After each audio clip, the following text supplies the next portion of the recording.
Bonjour à tous, bienvenue dans le studio des experts. Et pendant une heure, on va passer l'actualité de la semaine en revue. On va parler évidemment de tout ce qu'il y a autour du déconfinement, d'une manifestation. Je ne sais pas si vous en avez entendu parler, c'était dimanche. On va parler de décolonisation aussi, enfin de plein de sujets de la semaine. Et distance physique oblige, c'est une émission avec deux experts et un invité. Ces deux experts sont Mariam Benayad, journaliste à La Libre, bonjour. Bonjour. Et Yvan Vandenberg, le blogueur de Brussels Future. Bonjour. Bonjour. Alors on démarre avec les suites de la manifestation de dimanche dernier. Son organisation a été remise en question, ainsi que la gestion policière et politique de la manifestation. Toujours est-il que 30 commerçants ont vu leurs vitrines dégustées, et parfois l'intérieur du magasin aussi. Marie-Noëlle Dinan et Frédéric Dehaenau les ont rencontrés lundi matin. Certains déblayent encore les débris de leurs vitrines. D'autres réparent comme ils peuvent. Les commerçants de la chaussée d'Ixelles font le bilan des dégâts. Il y a une porte et une partie d'une vitrine, un peu le façade aussi, parce qu'il y avait une petite feuille, je pense. Mais bon, on peut nettoyer ça. À l'intérieur, ils ont volé des choses, mais pas beaucoup. Mais tous ne peuvent pas en dire autant. Hier soir, ce magasin de sport est le théâtre de véritables scènes de pillage. Ce matin, le propriétaire qui a passé la nuit dans son magasin tente de le remettre en ordre. Ils ont tout pillé, une grosse partie de l'avant du magasin. Les deux vitrines ont complètement été ravagées et du coup on ramasse les pots cassés. Boulevard de Waterloo, une quinzaine d'enseignes de luxe sont aussi touchées. Sur les réseaux sociaux, les mêmes scènes de pillage effarantes. La rue de Namur n'est pas épargnée, le sentiment qui domine aujourd'hui. Un peu de révolte, voilà. On aurait dû nous avertir qu'il y aurait pu y avoir des débordements, on n'a pas été avertis. Sinon, on a des panneaux pour protéger nos vitrines. La ville de Bruxelles, qui a décidé de prendre en charge les coûts de bris de vitrines et des franchises, a reçu une délégation de commerçants vandalisés. Des leçons sont d'ores et déjà tirées. D'avoir des patrouilles plus régulières, pas que sur l'artère du luxe, sur tous les commerces, c'est pouvoir travailler et de pouvoir communiquer entre toutes les boutiques et tous les commerçants. Nous allons devoir évaluer et évoluer notre dispositif d'information parce qu'il est certain que nous voulons faire en sorte que ce genre d'incident ne se reproduise plus. Nous essayons déjà de préserver nos artères commerçantes lors des manifestations. On sait que Bruxelles, c'est plus de 1000 manifestations par an. Quoi qu'il en soit, ces comportements sont inacceptables, seront poursuivis et punis. Des plaintes sont déposées au civil et au pénal. On dénombre 247 arrestations administratives et une judiciaire, un nombre qui peut encore évoluer en fonction du déroulement des enquêtes en cours. Alors c'était vraiment le sujet de la semaine, Mariam Benayad, à la fois la manifestation et ce dérapage, ces dégâts après la manifestation. Effectivement, donc tous ceux qui ont participé en tout cas évoqué une manifestation historique. Personnellement, je n'y étais pas. On a beaucoup parlé de cette gestion, de ce manque de gestion, de cette mauvaise gestion. Pour ma part, je pense que l'exercice compliqué de faire un compromis entre comment permettre qu'une opinion soit exprimée, que la liberté d'expression soit respectée et que les impératifs sanitaires soient respectés également. Je crois que le challenge était compliqué. On l'a vu, il y a eu des débordements. C'est déplorable pour l'Horeca, d'autant plus que c'était à la veille d'une réouverture qui était très attendue. Alors maintenant, je pense qu'il faut toujours faire la part des choses entre les casseurs et les manifestants. Rien ne dit que les casseurs étaient dans la manifestation. Si c'est le cas, je crois qu'ils déforcent la cause qu'ils sont venus défendre. Donc peut-être faire la part des choses et se rappeler que c'est une manifestation qui était nécessaire. 10 000 personnes, c'est un signal de quelque chose qu'il faut retenir. Yvan Vandenberg. Moi j'y étais et je trouvais que la manifestation était digne et pacifique, aussi bien organisée, notamment on donnait des masques aux gens qui n'en avaient pas, tout s'est bien déroulé, y compris le début de la dislocation. Et en fait ce qui s'est passé à la fin, je pense que c'est clair pour tout le monde, c'est une bande de casseurs professionnels qui, quel que soit le sujet de la manif, sont toujours là et trouvent le moyen de déceler des pavés, de casser des vitrines, ce qui était une montrée d'hommage pour l'image de la... Je voulais simplement dire ceci, est-ce que si on l'avait interdite, on aurait évité cela? Ça n'est pas sûr du tout. Moi, je crois qu'il n'était pas possible de l'interdire, on l'a vu dans toutes les autres villes. Et évidemment, il y a toujours un risque. C'est un peu toujours les mêmes bandes qui sont là. C'est, je crois, à ceux-là qu'il faudrait s'en prendre parce que ça déforce pour finir le message de ceux qui manifestent, que ce soit les vestes jaunes, que ce soit les blacks, que ce soit... Voilà. Donc je pense qu'il faut faire la distinction entre la manifestation et ces casseurs qui sont un groupe distinct. Alors, je vais bien préciser, vous parlez des gilets jaunes et des black blocs. Hein, c'est ceux qui finalement posent problème parfois quand il y a des dérapages de manifs. Et on va voir avec notre invité, Boris Diliès, je propose de nous rejoindre pour voir s'il y a moyen peut-être quand même de mieux maîtriser tout cela.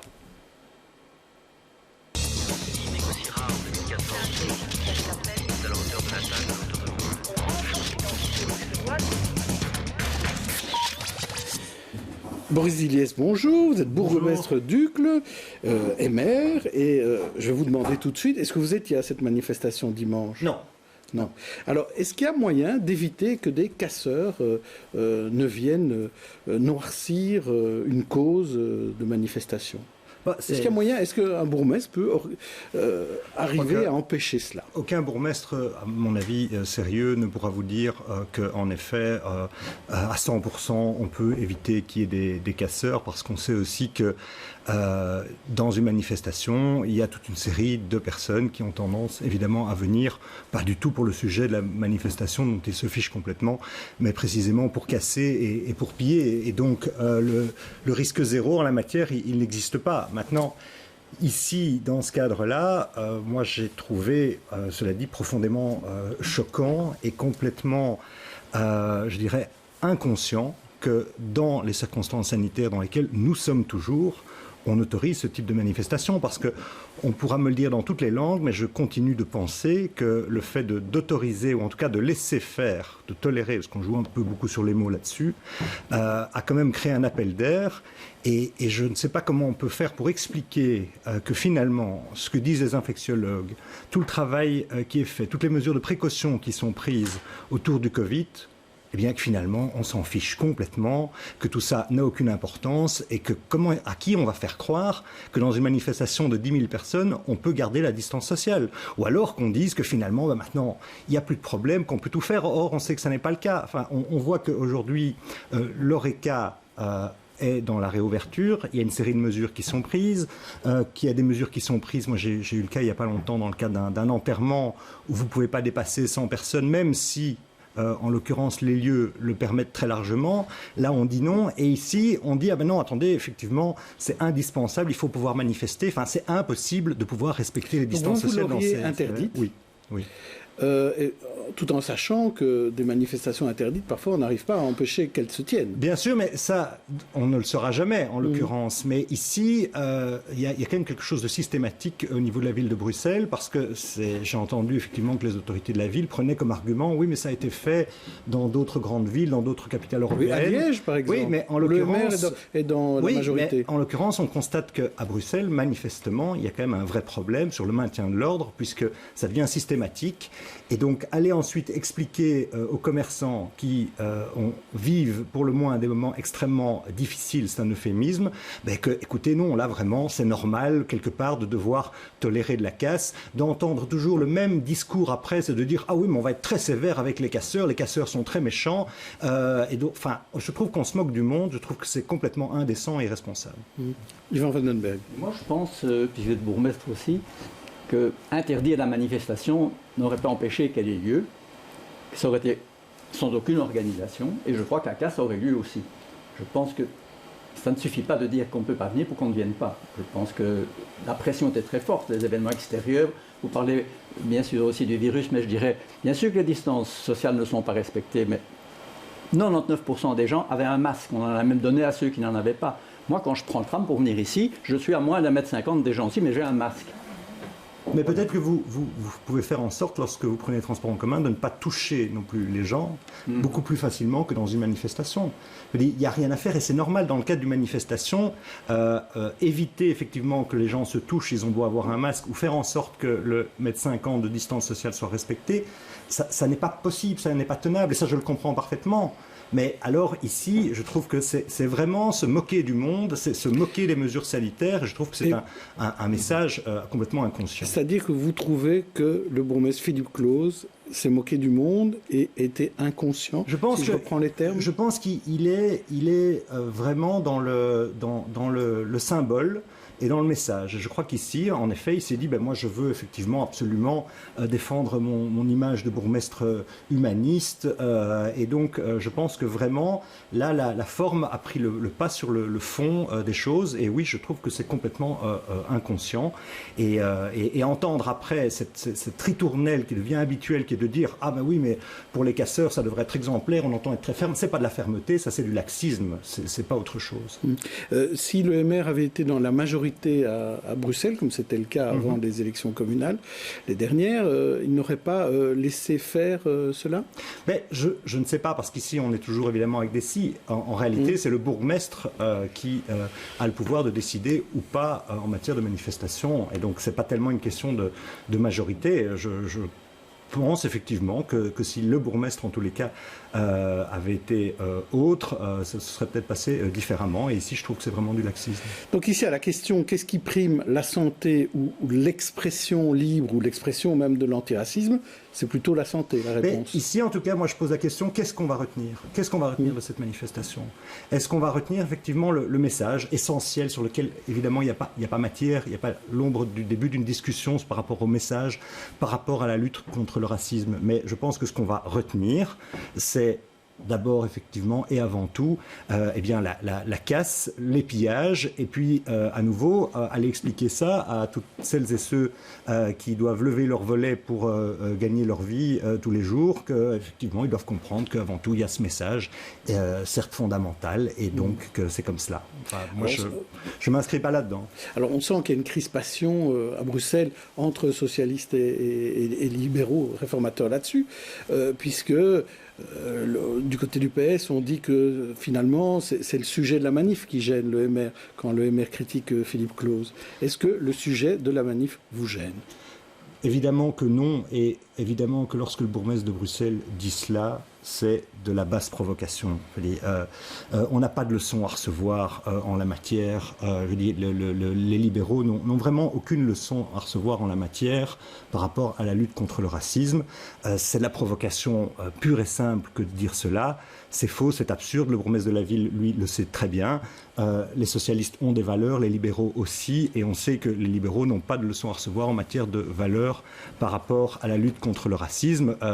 Pour moi, ça s'assimile un petit peu à la manière dont Trump fonctionne. Vous voyez, c'est balancer comme cela des provocations absolument outrancières et en réalité insulter les libéraux au passage. Je trouve que ça n'est pas digne.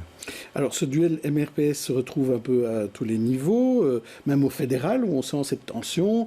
D'un côté, je pense le président Magnette du PS dit qu'il faut un nouveau gouvernement en septembre et le président Boucher du MR dit qu'il faut un nouveau gouvernement en juillet. Il y a une autre pomme de discorde, il y a la place de la NVA, est-ce qu'il faut que la NVA soit au gouvernement ou pas? On a l'impression qu'il y a quand même une éclaircie du côté du PS et des colos. On ne refuse plus, en tout cas, de siéger avec des gens de la NVA au Superkern, par exemple. Le député Gilles Van den Buur, écolo, était chez nous, et c'était dans Toujours plus d'actu, jeudi, avec Fabrice Grosfilet. Il était obligé de reconnaître du bout des lèvres qu'écolo accepte de renouer avec la NVA. On l'écoute. Sur le fond, il n'y a vraiment aucune évolution dans notre chef. C'est-à-dire on reste sur notre programme, sur nos valeurs, sur la justice sociale, sur par exemple le fait d'intégrer le Green Deal dans une future coalition au fédéral. Pour nous, c'est fondamental par rapport à l'urgence climatique, la justice sociale, l'avenir du pays, positif, puisque nous sommes des fédéralistes qui croyons fondamentalement à l'avenir pour la Belgique, puisqu'on est en groupe commun ici par exemple à la Chambre avec Écolo Groen.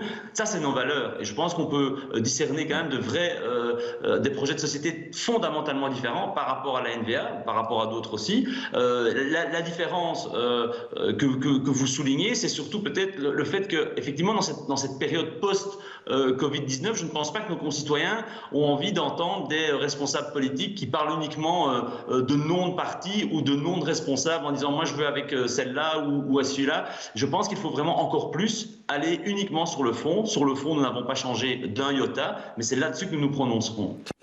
Donc ça veut dire qu'il y a des discussions qui sont possibles. Ça ne veut pas dire qu'il y aura un gouvernement avec d'un côté la NVA, le MR, les socialistes et les écologistes. Ça, ce n'est pas encore fait. Je ne sais même pas si le MR souhaiterait un gouvernement comme ça avec autant de partis.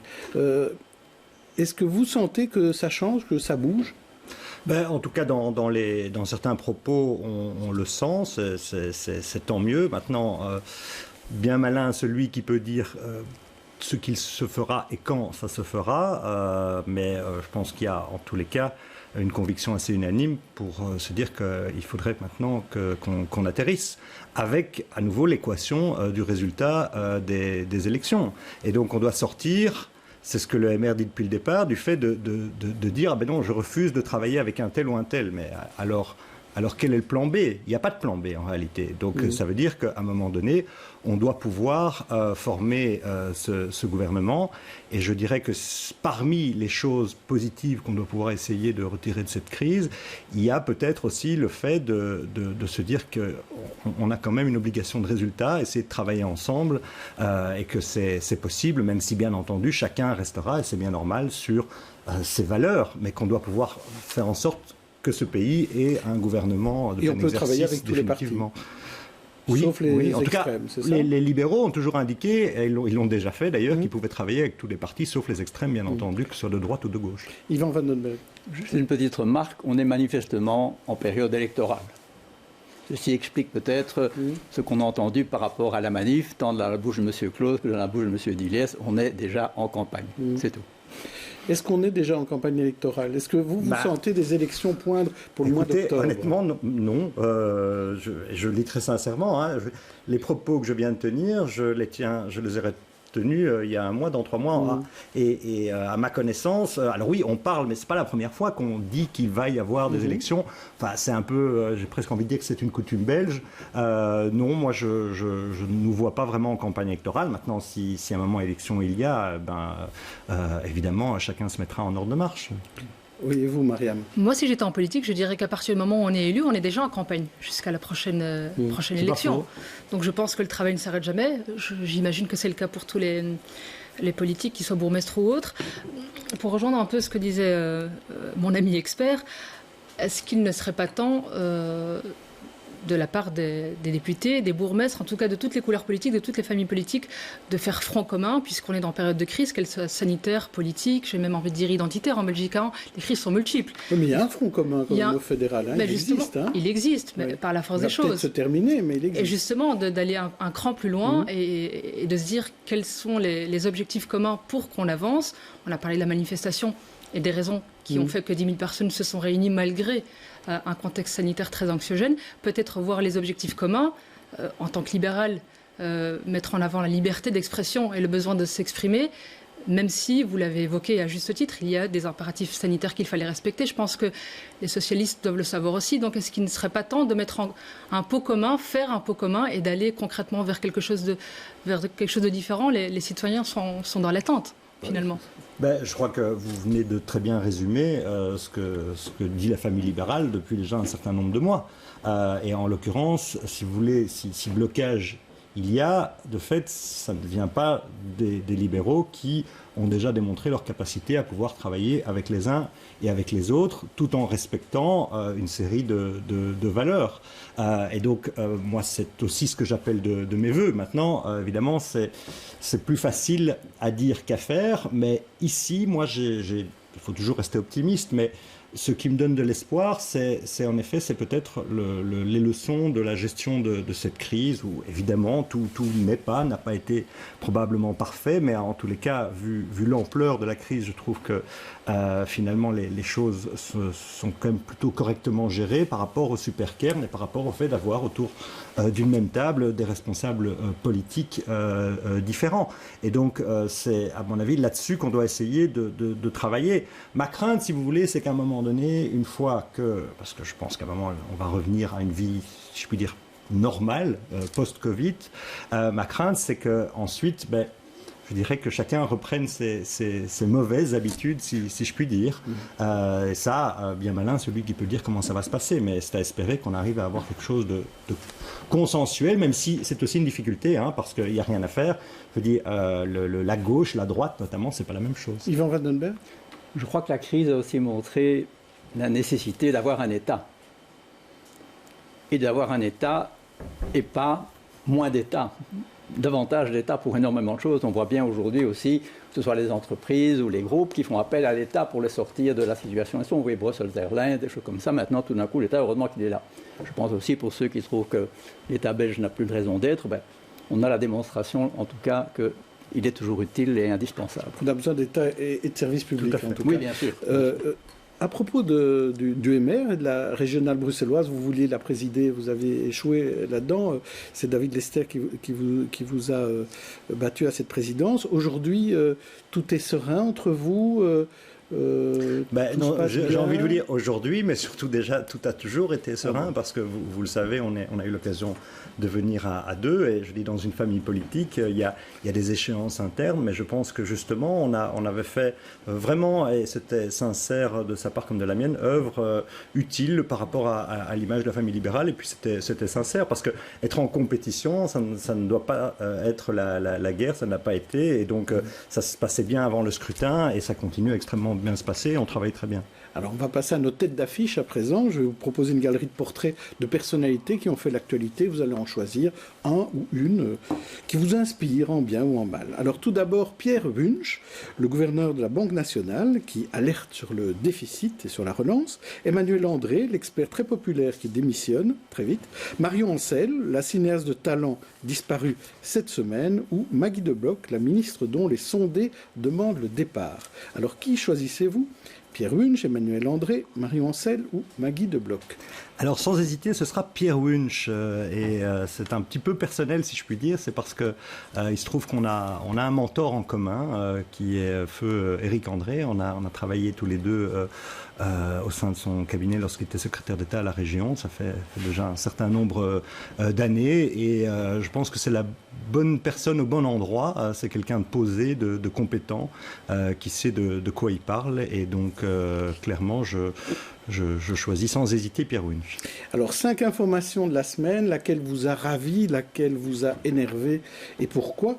Tout d'abord, les masques Avrox non conformes. Le virage radical de la FGTB avec un nouveau président, le retour du service à table dans l'ORECA, Céline Dion qui a préféré Anvers à Bruxelles pour son prochain concert, ou un champ de blé avenue de Roy, comme l'a proposé Alain Marron. Alors que choisissez-vous là-dedans comme info à commenter? Peut-être quelque chose qui vous a énervé? Alors dans ce qui m'a énervé... je parlerai des masques, parce que... la saga des masques. La saga des masques, je dois dire que ça fait partie d'un des pans importants de la gestion de cette crise. Les communes, finalement, se sont retrouvées en première ligne dans le cadre de cette saga, parce que, à un moment donné, il y avait des messages, on le sait, on ne va pas revenir là-dessus, il y a des messages assez contradictoires. Ça a été compliqué pour toutes les communes, je pense, à gérer, parce que finalement, il n'y a rien à faire. Le fédéral donne des indications, les régions donnent des indications, et puis en fin de course, ce sont les communes qui doivent gérer face aux citoyens, puisqu'elles sont le lien direct. Et donc, c'est plutôt ce qui m'a énervé, parce que ça n'a pas été quelque chose de simple à mettre en place. À Uccle, on y est parvenu, mais ça a mis un certain temps, et c'était fastidieux. Ont un masque de la commune? Tous les Uclois à partir de 12 ans. Et pourquoi vous n'avez pas rendu obligatoire le masque dans les artères commerciales, comme l'a fait votre collègue Vincent? Alors, il y a effectivement 4 bourgmestres sur les 19 qui ont pris cette mesure. Moi, je faisais partie de ceux qui ont plaidé en conférence des bourgmestres pour qu'il puisse y avoir une uniformité de la décision. Malheureusement, ça n'a pas été possible. Non, je n'ai pas gagné, mais vous savez, on parlait tout à l'heure, dans ma vie politique, j'ai parfois gagné, j'ai parfois perdu, ça fait partie de la vie en général. Mais en réalité, ici, on n'a pas fait ce choix, parce que lorsque vous prenez une mesure, il faut pouvoir la faire appliquer le plus correctement possible. Et moi, j'ai suivi d'assez près lorsque ces mesures ont été prises dans d'autres communes. J'ai eu des informations un peu contradictoires, notamment sur les espaces où c'était possible, pas possible. J'en ai parlé aussi avec les forces de police par rapport au respect de la réglementation. Et donc, on est arrivé à la conclusion que venir obliger, avec qui plus est, une base légale très très discutable, c'était quand même jouer un peu les apprentis sorciers, d'une part, et d'autre part, on constate ici et maintenant aujourd'hui que la situation se passe plutôt correctement et que très spontanément, effectivement, les clients rentrent dans des commerces avec des masques. J'ai discuté aussi avec beaucoup de commerçants qui ne souhaitaient pas qu'il y ait une obligation. Là. Donc, finalement, on a laissé le choix de la responsabilisation des uns et des autres et ça se passe plutôt bien. Tiens, un champ de blé, avenue du Roi, ça peut être une bonne idée de faire son pain dans un... Avenue du Roi, à Forêt. On peut le faire à Luc aussi. Hein, pourquoi pas, oui. Un petit hectare quelque part. Oui, écoutez, nous, on fait déjà pousser beaucoup de tomates ci et là, mais pourquoi pas. Oui. Passons à notre sujet de la semaine, c'est évidemment, et c'était un peu ensuite à la manifestation, évidemment, c'est tout ce qui s'est passé autour de ce questionnement sur l'enseignement de la colonisation et de la décolonisation dans les écoles. La ministre Caroline Désir l'a décidé, on enseignera bientôt spécifiquement cela dans le secondaire. Marie-Noëlle Dinan a rencontré des professeurs d'histoire et leur a demandé ce qu'ils enseignaient pour l'instant en la matière. Jonas Roland est professeur d'histoire dans une école technique et professionnelle. Dans son réseau, parler du Congo et de la colonisation belge fait partie du programme. Dans les programmes, il est spécifié explicitement qu'une référence au Congo, le Congo en tant que tel, doit être étudié en 4e secondaire. Mais c'est un sujet qui va finalement revenir plus loin dans la scolarité, quand on va parler par exemple de l'impérialisme européen, quand on va parler ensuite de la guerre froide et de la décolonisation. Jérôme Libon, lui, est professeur d'histoire dans une école d'enseignement général. Dans son programme, parler du Congo belge n'est pas explicite. Dans le programme de la ville de Bruxelles, il est obligatoire de voir en 5e la colonisation, et ça c'est clairement stipulé, et en réto, il est obligatoire de voir la décolonisation. Maintenant, la colonisation et la décolonisation du Congo ne sont pas obligatoire, mais ça correspond à une pratique de classe qui est quand même assez courante. Une pratique de classe qui est répandue dans tous les réseaux selon ses professeurs. Le projet de la ministre de l'Éducation de rendre obligatoire les cours sur l'histoire du Congo a donc surtout de l'intérêt pour Jonas Roland d'éviter une inégalité de savoir entre élèves. Très souvent, l'enseignement en Belgique, en tout cas de l'histoire, on nous laisse ce champ libre, ce qui veut dire que finalement, ça va fort dépendre de la volonté du prof et des moyens aussi du prof d'aborder ce sujet ou pas. Si on a le temps à la fin de l'année ou pas, etc., etc. Ce qui va faire que certains élèves vont avoir abordé ce sujet à la fin de leur scolarité et d'autres, parce que le prof a fait d'autres choix pédagogiques, n'auront pas abordé ce sujet à la fin de leur scolarité. Seule crainte de Jérôme Libon que l'obligation de parler de notre histoire coloniale prenne le pas sur le contexte global. La Belgique n'est pas la seule puissance coloniale, vous en avez d'autres, la France, l'Angleterre et d'autres encore. Dans le cadre de la décolonisation dans les années 50 et 60, c'est la même chose. Ça doit être compris dans un contexte plus global. Et ce serait dommage de sacrifier ce contexte uniquement pour focaliser sur le Congo, même si le Congo est vraiment essentiel pour l'histoire de notre pays. Des chercheurs universitaires vont devoir plancher sur les nouveaux référentiels à inclure dans les programmes. Alors Boris Diliès, vous avez appris quelque chose sur le Congo quand vous étiez à l'école ? Non, honnêtement pas grand-chose. Et si vous voulez, par rapport à tout ce débat, je me suis fait souvent la réflexion, c'est que moi je donne cours à des étudiants qui ont une vingtaine d'années, je donne cours d'institution. Et ils sont tous donc sortis de réto. Et dans le cadre du cours, j'ai réalisé, ça fait maintenant une petite dizaine d'années que je donne ces cours, que j'étais obligé, si vous voulez, pour parler des institutions, parce qu'en théorie le cours porte sur les institutions belges et internationales actuelles, mais j'ai réalisé que j'étais obligé finalement de repartir quand même un peu de l'histoire, notamment du pays, pour expliquer les institutions. Et donc j'ai vraiment constaté, alors qu'ils sortent tous de réto, qu'il y avait quand même un déficit important par rapport à l'histoire du pays, même ne fût-ce que de dire, voilà, la Belgique a été indépendante en telle année, il y a eu tel type d'avancée, il y a eu tel type de personnage historique, et donc, et vraiment, chaque fois je recommence de la base, et donc je crois que là, il y a vraiment un beau travail à faire en matière d'enseignement. Mais plus particulièrement sur la colonisation, la décolonisation, est-ce que vous entendez cette demande que ce soit beaucoup mieux enseigné, beaucoup mieux expliqué, beaucoup mieux contextualisé? Oui, certainement, mais de manière générale, l'histoire aussi, l'histoire au sens large, l'histoire du pays, et dans l'histoire de la Belgique, il y a évidemment le chapitre de la colonisation qui est important. Mariam Benayad. Alors si vous me posez la question, moi j'ai pas eu de cours d'histoire sur la colonisation ou la décolonisation quand j'étais à l'école. Donc quand j'ai eu ces cours à l'université, et c'était pas n'importe quel historien, c'était quand même Jean Puissant. On les yeux écarquillés, on arrive de réto, on découvre une partie de l'histoire de notre pays. C'est quand même assez déconcertant de voir qu'on a complètement oublié une partie de l'histoire de notre pays et qu'on la découvre jeune adulte, c'est assez déstabilisant. Alors, rendre obligatoire, pour moi, il était temps. Il était temps, mais encore une fois, pour raconter quelle histoire, de temps qu'on sait qu'il y a des diasporas issues des pays qui ont vécu la colonisation qui vivent en Belgique ou des personnes issues de cette immigration. Donc, il ne faut pas nourrir de méfiance, méfiance basée sur, pour la plupart du temps, de la méconnaissance. Donc, apprendre l'histoire, c'est important pour ne pas l'oublier, pour ne pas faire de déni, sans angélisme, sans dénigrer aussi. Donc, pas finalement raconter des histoires, mais raconter l'histoire de manière complète, en contextualisant, et pour qu'il n'y ait pas pour enfin entamer un dialogue et éviter que les gens se tapent dessus, parce que c'est une des conséquences qu'on a aujourd'hui. Oui, Yvan Vandenberg. Mais moi, j'étais dans l'enseignement officiel et j'ai entendu parler du Congo. Alors, qu'est-ce qu'on m'a dit? On m'a parlé de l'œuvre civilisatrice de la Belgique au Congo, qu'on leur avait apporté la bonne nouvelle et des culottes. Et que c'était un travail qui avait laissé des traces, qu'on avait aussi créé des écoles et des dispensaires. Et donc, je n'ai entendu en fait que les choses extrêmement positives. Et c'était dans quelle période?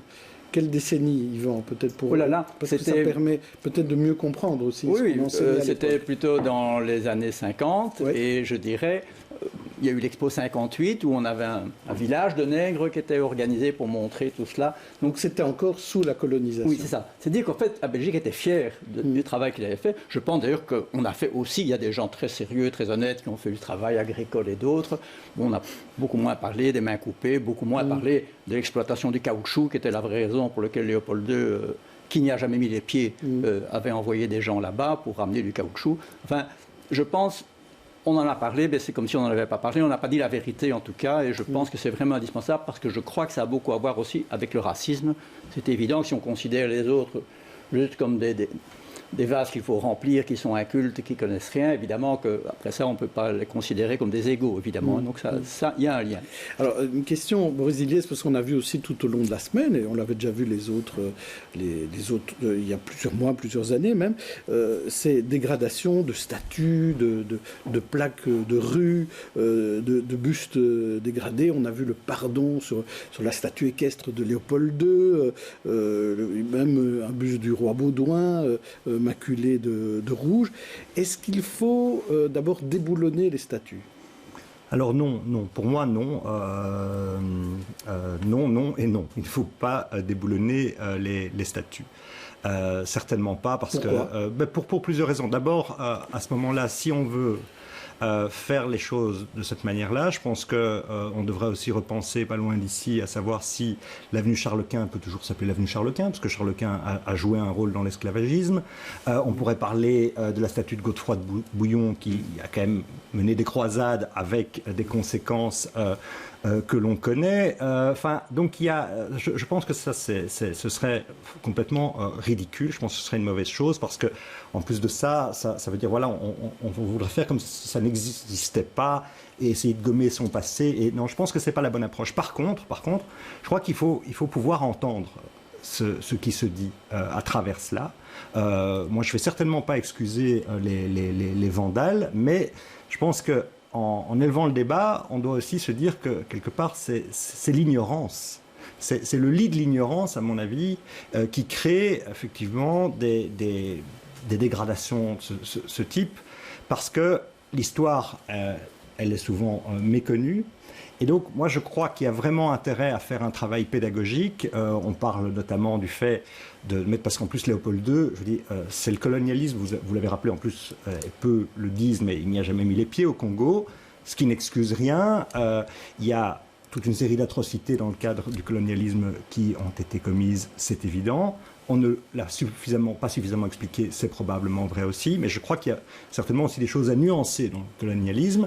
Et donc, moi, je serais plutôt partisan d'avoir un travail de pédagogie, parce que aller dire, on va aller enlever le buste, par exemple, là ou là, de Léopold II, et le mettre dans un musée, je trouve que c'est l'hypocrisie. Je pense que, précisément, je veux dire, tout le monde ne va pas dans un musée, mais par contre, que l'espace public soit un moyen de pédagogie, je trouve que ça c'est intéressant. Donc une plaque Il y a explicative. mais plus qu'une plaque, aujourd'hui on a des moyens technologiques formidables. Vous pouvez mettre un QR code qui vous renseignerait une foule d'informations, parce que sur une plaque, l'information est limitée. Mais aujourd'hui, on peut mettre une grande plaque, mais si vous mettez un QR code, vous avez une potentialité de bibliothèque en la matière. Et là, je crois que c'est un travail à faire, notamment intéressant par rapport à la jeune génération qui est très connectée. Donc là, il faut aussi pouvoir s'adapter. Mais les voyous qui se livrent à la dégradation, en l'occurrence, qu'on ne vienne pas me dire que eux, effectivement, sont dans un combat qui est très pensé, qui est structuré. Je pense que c'est du vandalisme, mais lié à l'ignorance. Et donc là, il y a un travail à faire. Alors, il y a d'autres possibilités aussi. Il y a les noms de rues, les noms d'espaces publics. Alors, le boulevard Léopold II, la bourgmestre de Molenbeek, Catherine Moreau, dit elle est prête à débaptiser le boulevard Léopold II, lui donner un autre nom. Qu'est-ce que vous en pensez? J'en pense que c'est une forme de clientélisme, je pense. C'est vraiment ça. Tiens, on va écouter une série de personnes qui, tout à coup, je veux dire, ont découvert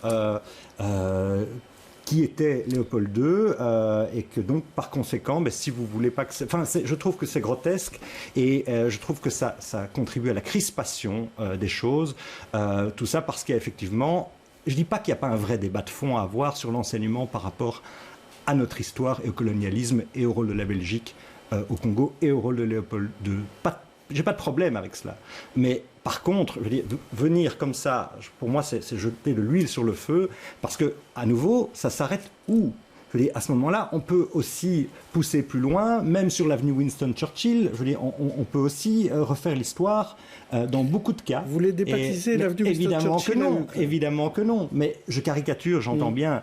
Mais quand je faisais allusion à Godefroy de Bouillon ou à Charles Quint, à nouveau, si on veut vraiment, en effet, se pencher sur l'histoire des choses, et que chaque fois, ça doit se matérialiser par le fait de débaptiser ou d'enlever l'une ou l'autre statue, je pense que là, on marche sur la tête. D'accord, mais on ne veut pas changer de nom, on ne veut pas mettre les statues dans les musées, mais mettre on veut QR code. On veut que les cours d'histoire, on veut que les cours d'histoire jouent leur rôle. Mariam Benayat. Par contre, Winston Churchill, Charles Quint et Léopold II sont des hommes. Il faudrait peut-être des noms de femmes. Noms de rues de femmes, ça serait peut-être. Est-ce qu'on féminise? On est d'accord, oui. D'ailleurs, à Uccle, on féminise. Qu'est-ce que vous faites maintenant pour féminiser les plaques écoutez, lorsqu'il y a de nouvelles artères, on fait en sorte, en effet, que les femmes soient présentes aussi, parce que je suis tout à fait d'accord avec vous là-dessus. Il y a une disparité considérable, et donc il y a un travail à faire. Il y a des exemples récents de. Alors oui, on a. Rosa Parks peut-être. Pardon? Une avenue Rosa Parks peut-être. Pourquoi pas? Mais il y a André de Jong qui est une grande résistante. On va plutôt prendre des Ucloises, c'est ça. Il y a Yourcenar qui vient d'avoir une artère aussi. Oui, Yvan Van den Berg. Oui. Quand on donne quand même le nom d'un personnage à une avenue, c'est le mettre à l'honneur, c'est le mettre sur un piédestal. On aurait à Bruxelles une avenue Staline, est-ce qu'on ne penserait pas de la débaptiser? Donc je pense que c'est pas si simple de dire il faut garder tout ça. Je crois que ça vaut la réflexion. Et on a gardé le nom de l'avenue de Stalingrad, par exemple. Oui, Stalingrad. Qui en plus ne s'appelle plus Stalingrad. Oui, mais attention, Rosa Luxembourg au milieu, donc elle a deux noms. C'est vrai. Ça, c'est la Belgique, il y a un arrangement.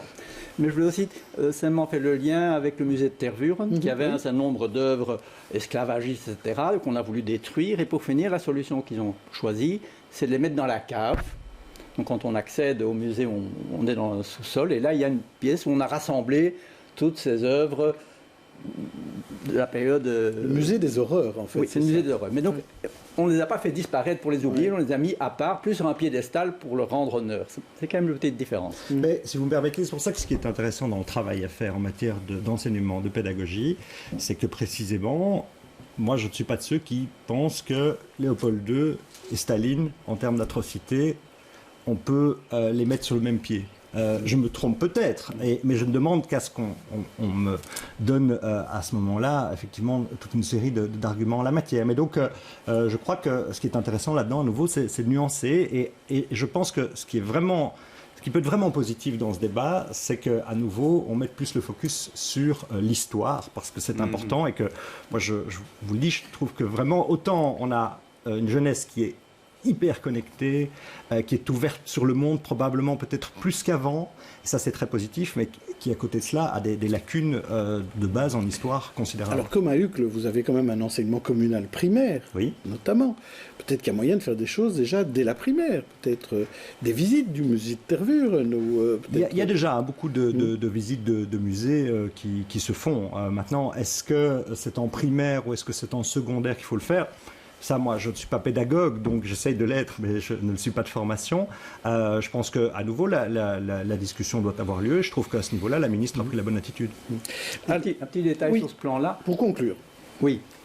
L'enseignement de la colonisation n'est pas obligatoire dans les écoles, sauf dans l'enseignement technique et professionnel, où c'est obligatoire.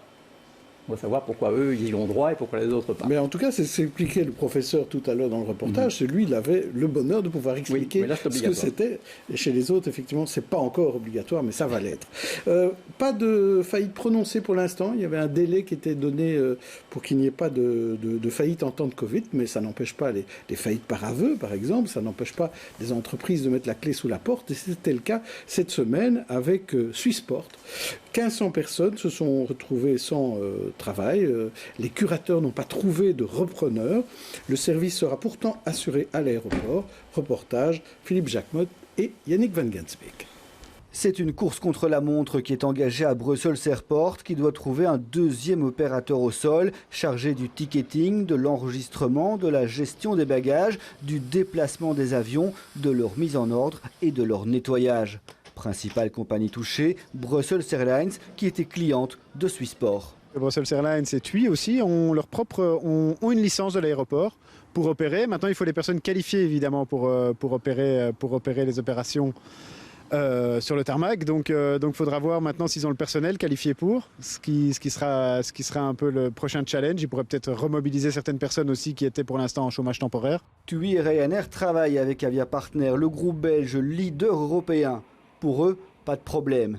Et lundi, il n'y aura que 10% des vols, 30 à 40% pour août et septembre. Avia Partners peut donc assurer le service seul. Le groupe a déjà signé de nouveaux contrats, notamment avec notre compagnie nationale. Mais la solution n'est que temporaire. Dans les 6 mois, ils vont aussi devoir trouver un deuxième opérateur sur l'aéroport parce que c'est aussi une disposition légale. On ne peut pas avoir qu'un seul opérateur pour tout ce qui est opération en escale. Avec un trafic réduit, la situation est pour l'instant sous contrôle. Mais l'aéroport a lancé les négociations avec d'autres manutentionnaires puisqu'il n'a pas accordé de licence à Swissport Cargo. 3 sociétés sont susceptibles de s'implanter à Zaventem pour remplacer Swissport, une espagnole, une britannique ou une américaine. Alors Boris Diliès, au-delà de cette problématique de Swissport et de ces licenciements, ça pose la question de l'aéroport Bruxelles National et de la compagnie nationale Brussels Airlines. Est-ce que Bruxelles a besoin d'une compagnie belge propre comme Brussels Airlines ? Honnêtement, je ne sais pas si Bruxelles a besoin d'une compagnie propre parce que je ne connais pas assez le sujet de l'aviation, mais en revanche, Bruxelles a besoin d'un aéroport avec des compagnies d'aviation. Donc ici, ce qui est surtout terrible, c'est que c'est de nombreuses familles qui vont se retrouver sur le carreau.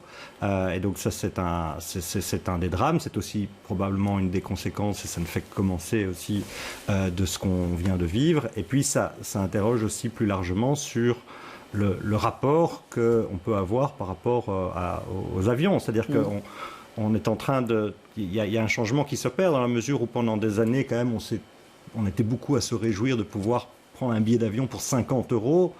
Enfin, quelque part, là, on a quand même le sentiment qu'il y a quelque chose qui est en train de s'effriter parce qu'un billet d'avion pour 50 €, ça ne se peut pas, j'ai envie de dire. Donc, je crois que le système derrière pose question, mais moi, je n'ai malheureusement pas de réponse. Est-ce que l'avion a de l'avenir encore ? Oui, ça, j'en suis convaincu, parce que, à nouveau, je vous dis, je pense qu'il va y avoir une évolution, mais l'avion, évidemment, a de l'avenir, l'avion existera toujours, et ensuite, il faut voir sous quelle forme. Mais par contre, il n'est pas certain qu'on pourra à nouveau continuer dans cette frange qui consiste à pouvoir avoir un billet d'avion qui coûte moins cher qu'un billet de train. Sans doute moins de low cost. Ouais. Yvan Van Den Berg. Avec Bruxelles Airlines, c'est un petit peu ma tasse de thé. C'est vrai qu'il y aura toujours des avions. On espère un jour moins bruyants et peut-être moins polluants, ça je crois aussi. Mais il est évident que pour faire Bruxelles-Amsterdam en avion, franchement, c'est inacceptable. Et que ce soit moins cher d'aller à Londres en avion qu'en train, c'est inacceptable. Et donc, pour revenir maintenant à Swissport, ce qui est au fond inadmissible, c'est la brutalité de la chose. C'est que tout d'un coup, du jour au lendemain, sans avertissement, ces gens vont se retrouver au chômage, ou en difficulté en tout cas.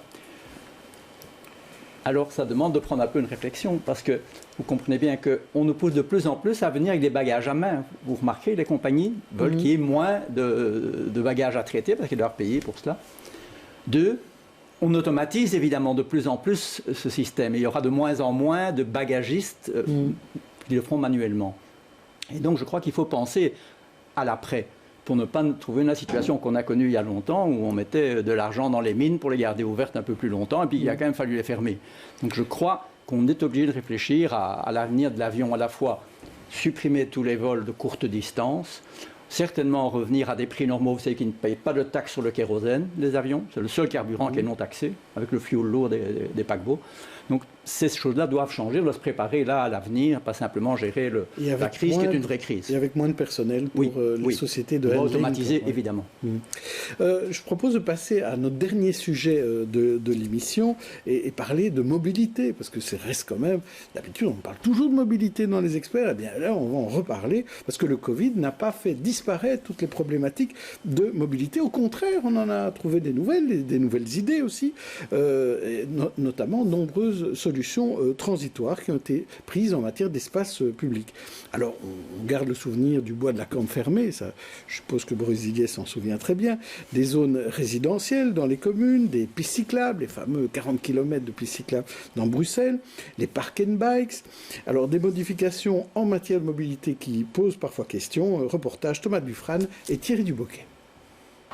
Les marques au sol sont encore fraîches. Depuis quelques jours, il n'y a plus qu'une bande dans chaque sens sur ce boulevard d'Anderlecht. En tout cas pour les voitures, les autres bandes sont désormais réservées aux bus, aux taxis et aux vélos. Le but, c'est de fluidifier le trafic des transports en commun. On travaille de concert aussi avec la réalisation de nos 40 km de nouvelles pistes cyclables. Il y a parfois des aménagements qui bénéficient et aux cyclistes et aux bus. Avec le déconfinement, les cyclistes et les piétons ont gagné de l'espace sur la voie publique. Ici, rue de la Loi, par exemple, depuis début mai. Mais le but, c'est aussi de fluidifier le trafic des transports en commun de surface par des bandes réservées ou même des télécommandes dans les bus. Alors en fait, c'est des systèmes qui sont embarqués dans les véhicules de la STIM qui avertissent les ordinateurs des carrefours de leur arrivée, et alors l'ordinateur va intégrer dans la grille de feu l'arrivée du transport en commun pour le faire passer de manière prioritaire. Dans les prochaines semaines et les prochains mois, de nouveaux aménagements vont voir le jour. Moins de place aux voitures, plus pour les autres modes. C'est le cas à Schaerbeek dans la rue des Palais. Le pont Freiteur à Ixelles, il passera en sens unique pour les voitures et certaines portions de l'avenue Charles-Quint. Mais pour l'ARO, l'atelier de recherche et d'action urbaine, il faut aller plus loin, repenser quelques points de Bruxelles. C'est bien, mais ce n'est pas assez. Il s'agit vraiment d'élargir le périmètre des interventions, d'intervenir sur l'ensemble d'une ligne, parce que si on intervient d'un côté, peut-être que 50 ou 100 mètres plus loin, il y a un autre problème et qu'il n'est pas résolu. Reste que sur le boulevard Sylvain Dupuy à Anderlecht, il va falloir que les automobilistes s'y habituent, parce que malgré la ligne blanche continue, le message n'est pas encore tout à fait reçu. Alors Boris Diliès, vous étiez monsieur mobilité pendant pas mal d'années au Parlement bruxellois pour le MR. Alors la mobilité, comme la manière dont elle évolue avec la nouvelle ministre Van den Brand, comment ça se passe à Bruxelles? Vous lui donnez feu vert, feu rouge ou feu orange? C'est compliqué, hein. La mobilité c'est compliqué, et pas uniquement à Bruxelles, mais certainement à Bruxelles. Ici, je pense qu'à nouveau, je pense qu'on ne réussira à relever ce défi que dans l'équilibre des choses. Et donc, moi je le dis souvent, et notamment au niveau de ma commune, on avance beaucoup par rapport à la mobilité douce, parce que je crois qu'on ne peut pas concevoir la mobilité d'aujourd'hui comme il y a 10 ou 20 ans. Ça veut dire quoi? Ça veut dire que on ne peut pas juste dire aux gens, voilà, si vous pouvez vous permettre de prendre le vélo, prenez-le, et bonne chance, et soyez prudents. Non, je pense qu'à ce moment-là, il faut être cohérent. Il faut aussi accepter de dire que le partage de l'espace public, ça veut dire que si, à nouveau, ceux qui peuvent se permettre de prendre le vélo, c'est très bien, parce que moi je l'encourage, parce que un vélo en plus, c'est une voiture en moins. Et donc celui qui n'a pas d'autre choix que de prendre sa voiture, gagnera à ce qu'il y ait de plus en plus de vélos par ailleurs, parce que le trafic sera plus fluide. Donc les choses, pour moi, la clé de tout cela, c'est l'équilibre, c'est pas l'utopie. Je crois qu'il y a eu longtemps, en effet, de la part de familles politiques opposées, à mon avis, de l'utopie de part et d'autre, je l'ai souvent rappelé. Ici, ce qui, si vous voulez, pour moi, ne va pas, c'est que on a bien vu que dans le cadre de la crise, il y avait quand même des tentatives de basculement. Alors, moi, je suis convaincu, en effet, que lors d'une crise, il faut essayer de tirer les leçons, les bénéfices de cette crise. Mais ce qui, pour moi, est inacceptable, c'est de nous faire croire, si vous voulez, par exemple, et je crois que le bois de la Cambre est un exemple parmi d'autres, il n'y a pas que là, évidemment, qu'il y a des problèmes de mobilité à Bruxelles, mais ça n'excuse rien, mais c'est de nous faire croire que après le Covid, maintenant, je dis, il va toujours faire beau. C'est magnifique, vu qu'effectivement, pendant le confinement, il a fait très beau. Qu'il va toujours faire beau, que tout le monde va faire du télétravail. Et que donc, on va passer maintenant dans un monde merveilleux où les gens auront tout le temps de se prélasser énormément. Et s'ils vont travailler, ce sera à vélo, quel que soit leur job, qu'ils aient ou pas 2, 3 gosses à mettre dans des écoles différentes. Et donc, tout ça va être merveilleux. Et donc, du coup, on part sur une voie qui est quelque part de mettre le plus possible d'obstacles aux automobilistes. Ça, pour moi, c'est la mauvaise voie. Je ne dis pas que c'est celle qui est prise non-stop et en permanence par l'actuel ministre de la Mobilité. Mais si on est un tout petit peu honnête, on constatera bien qu'il y a eu une tentative de cela et que, selon moi, là, il y a une très très mauvaise philosophie qui consiste à penser que, à nouveau, la vie maintenant va être comme pendant le confinement en permanence, et que tout le monde va pouvoir se déplacer à vélo. Ça veut dire que toutes ces solutions transitoires, il faut qu'elles ne soient que transitoires? Non, je pense que c'est plus subtil que cela. Je vais vous donner un exemple très concret. Au niveau des zones 20, je ne parle pas des zones 30, des zones 20 qui sont donc des zones de partage. On a pris une série de mesures à Uccle en concertation avec notamment les commerçants, et on a pris aussi ces mesures-là aux abords des établissements scolaires. Pourquoi? Parce qu'il fallait pouvoir faire en sorte qu'on respecte la distance sociale et que vous avez certains trottoirs où ça allait être compliqué, voire impossible. De même, on doit tout faire pour que les clients se sentent en sécurité pour venir dans les commerces afin que les commerces puissent fonctionner. Et donc là, à ce moment-là, de manière pensée, organisée, concertée, on se dit tiens, là, ça vaut la peine. Le temps de la durée, effectivement, du respect de la distance sociale, c'est transitoire. Mais si on s'aperçoit, et ça c'est pas mal à ce moment-là, si on s'aperçoit, tiens, on se dit, tiens, là ou là, ça vaut la peine d'affiner, parce que là, finalement, peut-être qu'on arrive à trouver un équilibre, parce qu'on s'aperçoit que, les gens circulent bien, voire circulent mieux, que le commerce arrive à prospérer, et qu'on arrive à trouver un équilibre des choses. Mais sinon, en effet, la base, c'est transitoire, parce qu'il ne faut pas profiter de la crise de la mauvaise manière. Par contre, si de cette crise, on voit effectivement qu'il y a ci et là des aménagements, on se dit tiens, ça c'est intéressant, alors allons-y. Mais ça doit être fait de manière nuancée, pesée, et pas de manière dogmatique. Mariam Benayad. Alors, vous avez parlé de tentative de basculement. Moi, je l'ai remarqué aussi, puisque les journalistes, on n'a pas arrêté d'être mobiles. Nous, pendant la crise, on était tout le temps en mouvement. Alors, en tant que bruxelloise, je vous avoue que j'ai jamais eu un dégoût aussi profond de la voiture. Et quand la vie s'est plus ou moins arrêtée, confinement oblige, j'ai vu qu'effectivement, on était dans une mobilité beaucoup plus douce qui était permise. Pas de transport en commun, plus de vélos, ou en tout cas, pour pouvoir bouger, on n'avait pas trop le choix. Sauf que, une fois que le déconfinement a commencé tout doucement à se mettre en place, les routes étaient à nouveau pleines, en plus avec plus de vélos, donc une cohabitation très complexe. Faut aller voir rue de la Loi, rue Béliard.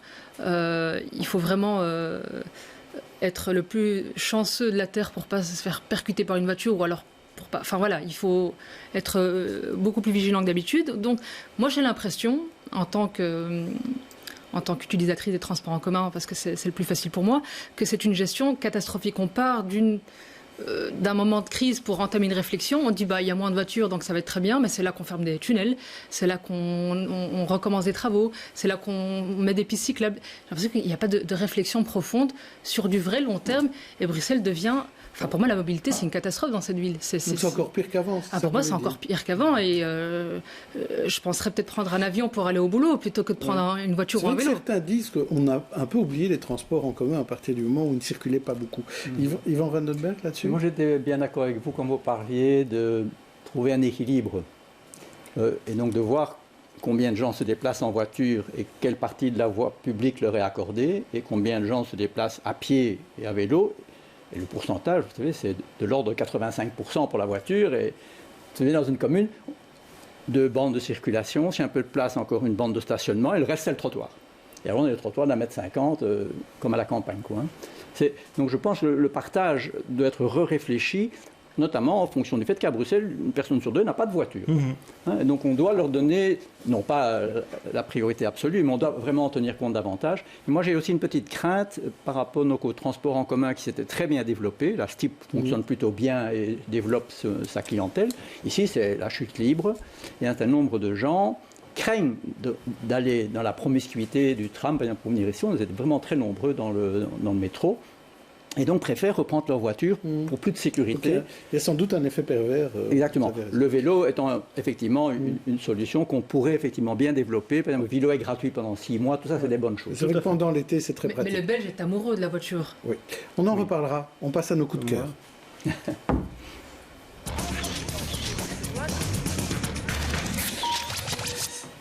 Très rapidement, parce qu'il nous reste peu de temps, Mariam voulait nous parler d'un petit café près de la place Flagey. Exactement, rue Malibran, si j'ai bon souvenir, parce que tout ce dont je me souviens, c'est du goût de ce que j'ai dégusté. C'est un knafé, donc c'est une pâtisserie palestinienne. À creuser, mais je pense que c'est palestinien, c'est ce qu'on m'a dit en tout cas. Donc knafé et café au cardamome, pas mal aussi pour ceux qui aiment le café. C'est quoi un knafé? C'est une pâtisserie avec beaucoup de sucre. J'appelle ça du diabète en petites portions. Oui. Et pour tout vous dire, j'ai découvert ça le jour de la manifestation qui a rassemblé 10 000 personnes. Donc pendant ce temps-là, moi j'étais en train de déguster un knafé. Oui. Mais en takeaway. Et vous, Yvan Van den Berg? Moi, mon coup de cœur, c'est pour le parc Fontenas. Je ne sais pas si vous connaissez, vous parliez d'un champ, mais là, c'est une prairie. C'est pas un jardin à la française de prestige. C'est un aménagement très intéressant. Ils ont semé des marguerites, des coquelicots, des bleuets.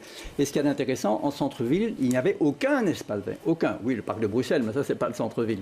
Et donc, il y a maintenant un espace qui existe là, à la place Fontenas, qui est très occupé par des familles, par des jeunes étudiants, par des gens des blocs, par des gens de Saint-Géry. C'est vraiment extraordinaire. C'est un vrai coup de cœur. Je le mettrai un tout petit bémol. Du côté de l'entretien, c'est pas ça.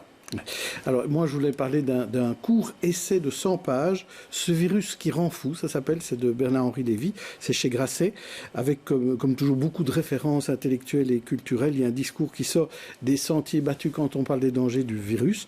Les plus dangereux, selon le philosophe, sont ceux qui tentent d'en profiter pour avancer leur agenda liberticide, alors qu'il soit à l'extrême droite ou à l'extrême gauche. C'est assez intéressant. Et vous vouliez parler de la reprise de l'Oreca très rapidement, Boris Dillier. Oui, de manière générale, effectivement, c'est mon coup de cœur, c'est la réouverture de l'Oreca, parce que on voyait hier un peu dans une grande partie de la ville, c'est le fait pour les gens de se retrouver, d'aller au contact de l'autre.